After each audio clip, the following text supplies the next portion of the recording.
ചരിത്രങ്ങൾ രചിക്കുമ്പോൾ പാരമ്പര്യത്തെ അതേപടി പകർത്തിവെക്കുവാതെ അതിന്റെ തെളിവുകൾ കണ്ടെത്തി വേണം ചരിത്രങ്ങൾ രചിക്കേണ്ടത് എന്ന പ്രശസ്ത ചരിത്രകാരനും KSHR ചെയർമാനുമായ പ്രൊഫസർ KN ഗണേഷ് സാമുദായിക ചരിത്രങ്ങൾ എഴുതുമ്പോൾ അതാത് സമുദായത്തെ ശക്തിപ്പെടുത്തുന്ന ഗവേഷണ പഠനങ്ങളാണ് ഇന്ന് നടക്കുന്നത്. ഇത് ചരിത്രപരമായി നീതീകരിക്കാനാവില്ലെന്നും അദ്ദേഹം പറഞ്ഞു.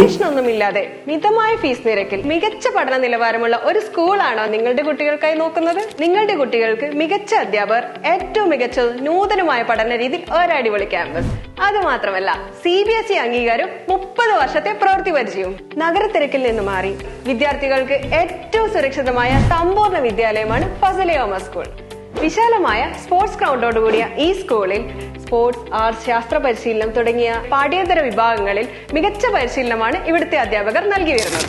പ്ലേ സ്കൂൾ മുതൽ ഹൈസ്കൂൾ വരെ ക്ലാസുകളിലേക്കുള്ള അഡ്മിഷൻ തുടരുന്നു. ഇനി ഒട്ടും വൈകിക്കേണ്ട, വേഗം തന്നെ അഡ്മിഷൻ എടുക്കും.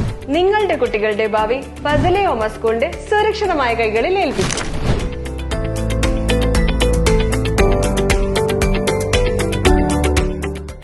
കേരള ചരിത്ര ഗവേഷണ കൗൺസിലും കുളപ്പുറം വായനശാല ഗ്രന്ഥാലയവും സംയുക്തമായി സംഘടിപ്പിച്ച കുളപ്പുറം പ്രാദേശിക ചരിത്ര രചനാ പഠന കോൺഗ്രസിന്റെ ഉദ്ഘാടനം ചെയ്ത് സംസാരിക്കുകയായിരുന്നു അദ്ദേഹം. TV ഉണ്ണികൃഷ്ണൻ അധ്യക്ഷത വഹിച്ചു. കിടക്കുന്ന ഈ മൂഷകന്മാരെ പടികരിപ്പിച്ചു എന്ന് പറയുന്ന കുറെ ക്ഷേത്രങ്ങളുണ്ട്. അവിടെ രാജേഷൊക്കെ അതിന്റെ ഒരാളാണ്, അദ്ദേഹം ഹരിദാസ് മാഷൊക്കെ അതിന്റെ ആൾക്കാരാണ്. ഞാനിലേക്ക് കടക്കുന്നില്ല. പക്ഷെ ആ ക്ഷേത്രങ്ങൾ പലതും ഇപ്പോഴും ഉണ്ട്. ആ ക്ഷേത്രങ്ങൾ ഇപ്പോഴുണ്ട് എന്ന് പറഞ്ഞുകൊണ്ട് ഈ മൂഷകന്മാരെ പടികരിപ്പിച്ച ക്ഷേത്രം, വടുകേശ്വര ക്ഷേത്രം എന്ന് പറയുന്ന ക്ഷേത്രം കണ്ടെങ്കിൽ ആ അന്നത്തെ ക്ഷേത്രമാണ് ഇപ്പോൾ നിൽക്കുന്നതെന്ന് നമുക്ക് പറയാൻ കഴിയില്ല. നമുക്ക് അറിഞ്ഞുകൂടാ. പലതവണ അത് പുതുക്കപ്പെടുന്നതാണ്, പലതവണ മാറ്റിപ്പെടുന്നതാണ്, പലതവണ വേറെ പ്രവേശിച്ചതാണ്. ഇതൊന്നും നമുക്ക് അറിയില്ല. അങ്ങനെ വരുമ്പോൾ പലപ്പോഴും നമ്മുടെ ആൾക്കാർ ചെയ്യുന്നത്, ഞങ്ങളുടെ നാട്ടിൽ ഒരു അമ്പലമുണ്ട്, ഒരു 3000 കൊല്ലത്തെ എന്നങ്ങ് പ്രഖ്യാപിക്കണം. അത് നമ്മൾ എന്നിട്ട് ഈ അമ്പലത്തെ കാണിച്ചു കൊടുക്കും. ഞാൻ അമ്പലം ആയിരിക്കണമെന്നില്ല ഈ 3000 കൊല്ലം പഴക്കമുള്ളത്. അപ്പൊ ഇത് നമ്മൾ അറിയില്ല. ഇതൊരു ഉദാഹരണം മാത്രമാണ് ഞാൻ പറഞ്ഞത്. ഇങ്ങനത്തെ കഥകൾ ധാരാളമായിട്ടുണ്ട്. ചില കുടുംബങ്ങൾ വന്ന കഥ, ചില സമുദായങ്ങൾ അവിടെ വന്ന് താമസിച്ച കഥ, ചില അവരുടെ വീരകൃത്യങ്ങളുടെ കഥ, ഇങ്ങനെയൊക്കെ കഥകൾ ധാരാളം വരുമ്പോൾ ഈ കഥകൾ ഓരോന്നും നമ്മൾ ചിലപ്പോൾ കൃത്യമായിട്ട് കഥകൾ എങ്ങനെ ഉണ്ടായി വന്നു, ആരുണ്ടാക്കിക്കൊണ്ടുവന്നു, എങ്ങനെ അത് മാറി, ഇന്നത്തെ കഥ എന്താണ്, അതിനെത്ര തെളിവുണ്ട്, അതിന് ക്രോസ് റെഫറൻസ് എന്നൊക്കെ പറയും ഇംഗ്ലീഷിൽ. ക്രോസ് റെഫറൻസ് എന്ന് പറയുന്നത് ഇതുമായിട്ട് ബന്ധപ്പെട്ട മറ്റു കഥകൾ വേറെ എവിടെയെങ്കിലും ഉണ്ടോ, ഇതുമായിട്ട് ബന്ധപ്പെട്ട മറ്റു സംഭവങ്ങൾ വേറെ എവിടെയെങ്കിലും, വേറെ എന്തെങ്കിലും ഓർമ്മയുണ്ടോ എന്നൊക്കെ പരിശോധിക്കേണ്ടി വരും.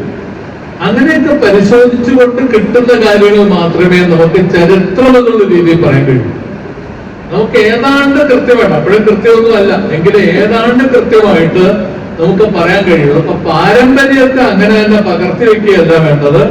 ഈ പാരമ്പര്യത്തിന് ഉപോത്ബലകമായ, പിന്തുണയ്ക്കുന്ന, അതിനെ സപ്പോർട്ട് ചെയ്യുന്ന എന്തൊക്കെ തെളിവുകളുണ്ട് എന്നുള്ളത് പരിശോധിച്ച് ഈ പാരമ്പര്യത്തിൽ ചിലത് നമ്മൾ നിരാകരിക്കേണ്ടി വരും, ചിലത് ഉൾക്കൊള്ളേണ്ടി വരും. അങ്ങനെ പരിശോധന നടത്തേണ്ടി വരും. പലപ്പോഴും ഇതൊന്നും ചെയ്യാറില്ല. ഞാൻ ആരും കുറ്റപ്പെടുത്തുകയല്ല. എന്ന് മാത്രമല്ല, ഇപ്പോൾ സംഭവിച്ചുകൊണ്ടിരിക്കുന്ന മറ്റൊരു പ്രധാനപ്പെട്ട സംഗതി എന്ന് പറഞ്ഞാൽ സാമുദായിക ചരിത്രങ്ങളാണ് പലരും എഴുതുന്നത് എന്നുള്ളതുകൊണ്ട് അതത് സമുദായങ്ങളുടെ കഥ ശക്തിപ്പെടുത്താനാണ്, അതത് സമുദായങ്ങളുടെ പാരമ്പര്യത്തെ ശക്തിപ്പെടുത്താനായിട്ട് അത്തരം തെളിവുകൾ മാത്രം നിർത്തുന്ന രീതി ഇപ്പോൾ വളർന്നു വരുന്നു. അത് ഗവേഷണത്തിലേക്ക് ഞങ്ങളൊക്കെ കാണുന്നു വെച്ചാൽ അങ്ങനെ ഗവേഷണം വരെ നടക്കുന്നുണ്ടെന്നുള്ളതാണ് ഞങ്ങൾ കാണുന്നത്. ഇപ്പൊ കേരളത്തിൽ ഉദാഹരണത്തിൽ പറയുകയാണെങ്കിൽ, ഞാനത് ആരെയും കുറ്റപ്പെടുത്താൻ വേണ്ടി പറയുന്നതൊന്നുമല്ല, അത് ഒരു ഉദാഹരണം മാത്രം പറയുന്നതാണ്. ഇപ്പൊ കേരളത്തിൽ നിങ്ങൾക്കൊക്കെ അറിയാം, ഈഴവ, തീയ, മറ്റേ തുടങ്ങിയ വിഭാഗങ്ങളുടെ ഒരു പൊതു സ്വഭാവം ഉണ്ടെന്നുള്ളത് നമുക്കറിയാം. ഇതിന് ഈഴവനും തീയനും വ്യത്യസ്തരാണെന്ന് സ്ഥാപിക്കാനാണ് ഗവേഷണം നടക്കുന്നത്. ഞാൻ പറയുന്നത് ഈഴവനും തീയനും വ്യത്യസ്തരാണോ ഇല്ലെന്ന് നമുക്ക് അറിഞ്ഞോണം. ഉണ്ടാവാം, ഇല്ല, ഞാനെ കുറിച്ചൊന്നും പറയാൻ ഞാൻ തയ്യാറല്ല. പക്ഷെ നമ്മൾ മുൻകൂട്ടി തീരുമാനിക്കുകയാണ്, ഈ എഴുതുന്നതാണ് ചരിത്രകാരൻ മുൻകൂട്ടി തീരുമാനിക്കുകയാണ് ഈഴവനും തീയനും വ്യത്യസ്തരാണ് എന്നൊക്കെ തീരുമാനിക്കുക. തീരുമാനിച്ചതിന് ശേഷം ആ തീരുമാനത്തെ ശക്തിപ്പെടുത്താനായിട്ട് നിങ്ങൾ ഗവേഷണം നടത്തും, പഠനം നടത്തും. ഇത് ചരിത്രപരമായിട്ട് നീതീകരിക്കാവുന്നതല്ല എന്ന് പറയാനുള്ള കാരണം നമ്മളിവിടെ ഇടവരുന്നതിന് വ്യത്യസ്തരായിരിക്കാം, അല്ലാതിരിക്കാം. അങ്ങനെയുള്ള തെളിവുകൾ നമ്മൾ കണ്ടെത്തിയതിന്റെ അടിസ്ഥാനത്തിൽ പിന്നീട് പറയേണ്ട കാര്യം. ഇത് മുമ്പോട്ട് തീരുമാനിക്കേണ്ട ഒരു കാര്യം അതിന്റെ അകത്തില്ല.